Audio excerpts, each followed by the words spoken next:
اب آئیے ذرا ایک بہت تلخ معاملہ دیکھیے. ہمارے مسلمانوں میں ایسے لوگ بھی ہیں جو نماز بھی نہیں پڑھتے, دین کی الف بیتے سے واقف نہیں ہیں. میں ان کا ذکر نہیں کر رہا. ایسے بھی ہیں, داڑیاں بھی ہیں, نمازیں بھی ہیں, پائچے بھی ٹخنوں سے اوپر ہیں, مسجدیں بھی بناتے ہیں, مسجدوں کی خدمت کرتے ہیں, وہاں قالین بچھاتے ہیں وغیرہ وغیرہ. گویا کہ کوئی ان کی زندگی میں جہاں تک ممکن ہے گناہ نہیں ہے, لیکن وہ ایک قوم کے فرد ہے, ایک ملک کے شہری ہے.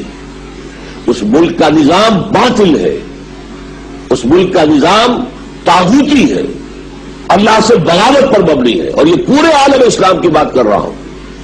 باقی جو غیر مسلم ممالک ہیں, غیر مسلم اکثریت کے, ان کی بات نہیں کر رہا. پورا عالم اسلام. نظام کیا ہے؟ سیکولر ہے. اللہ کی شریعت کہیں نافذ نہیں ہے, اللہ کی حاکمیت کی نفی ہے. بلکہ میں کہا کرتا ہوں, اللہ معاف کرے اس گستاخی پر, کہ اللہ کو کان پکڑ کر نکال دیا گیا. ہماری پارلیمنٹ میں مت آنا, ہمارے بینک میں مت گھسنا, ہمارے اسٹاک ایکسچینج میں مت آنا, ہمارے مارکیٹ میں مت آنا, یہاں تک کہ ہمارے گھر میں بھی نہ آنا, وہاں بھی ہماری عورتوں کا راج ہے, ان کی اپنی شریعت ہے.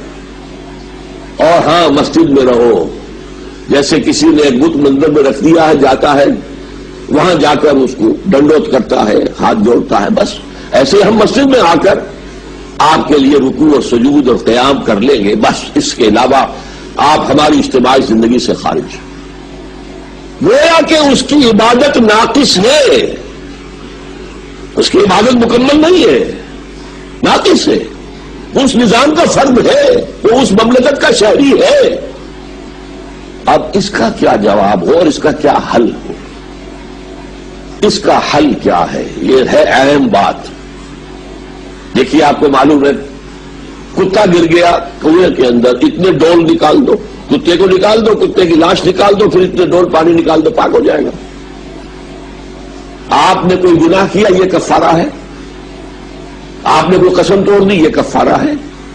یہ کفارہ کسے کہتے ہیں؟ کسی گناہ کے اثر کو زائل کر دینا, گناہ کو ڈھانپ لینا. کفر کے اصل معنی ڈھانپ لینا ہے. اب اس اعتبار سے یہ جو ہماری عبادت جو ہے مکمل نہیں ہے. کسی مسلمان ملک کے اندر رہنے والا کوئی مسلمان مکمل عبد نہیں ہے اللہ کا. اجتماعی طور پر وہ کافر ہے. وَمَن لَّمْ يَحْكُم بِمَا أَنزَلَ اللَّهُ فَأُولَٰئِكَ هُمُ الْكَافِرُونَ وَمَن لَّمْ يَحْكُم بِمَا أَنزَلَ اللَّهُ فَأُولَٰئِكَ هُمُ الْفَاسِقُونَ وَمَن لَّمْ يَحْكُم بِمَا أَنزَلَ اللَّهُ فَأُولَٰئِكَ هُمُ الظَّالِمُونَ. جو اللہ کی اتاری ہوئی شریعت کے مطابق فیصلے نہیں کرے تو وہی تو کافر ہے. تم کافر کچھ اور لوگوں کو سمجھتے ہو. بتوں سے تجھ کو امید ہے, خدا سے نو امیدی. مجھے بتا تو صحیح, اور کافری کیا ہے؟ ہم اجتماعی طور پر کافر ہیں. اب اس کا کفارہ کیا ہے؟ آپ اس نظام کے اندر رہیے انڈر پروٹیسٹ. اس نظام کو ذہن ریکنسائل مت کیجیے, تسلیم مت کیجیے.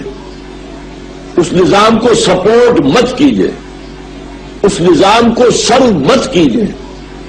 اس نظام کے تحت پھلنے پھولنے کی کوشش مت کیجیے, بلکہ اپنی ذاتی ضروریات کو سکیڑیے, اپنی بیلٹ کو ٹائٹ کیجیے, اپنے وقت کو ریلیز کیجیے, اپنی قوتوں کو ریلیز کیجیے, اور یہ وقت اور قوت کھپا دیجیے باطل نظام کو ختم کر کے اس کی جگہ حق کا نظام قائم کرنے کی. اگر آپ یہ جد و جہد کریں گے تو آپ کے اس گناہ کا کفارہ ہو جائے گا جو آپ چاروں ناچار کر رہے ہیں کہ ایک ایسے معاشرے کے فرد ہیں, ایک ایسی ریاست کے شہری ہیں جہاں اللہ کا دین قائم نہیں ہے.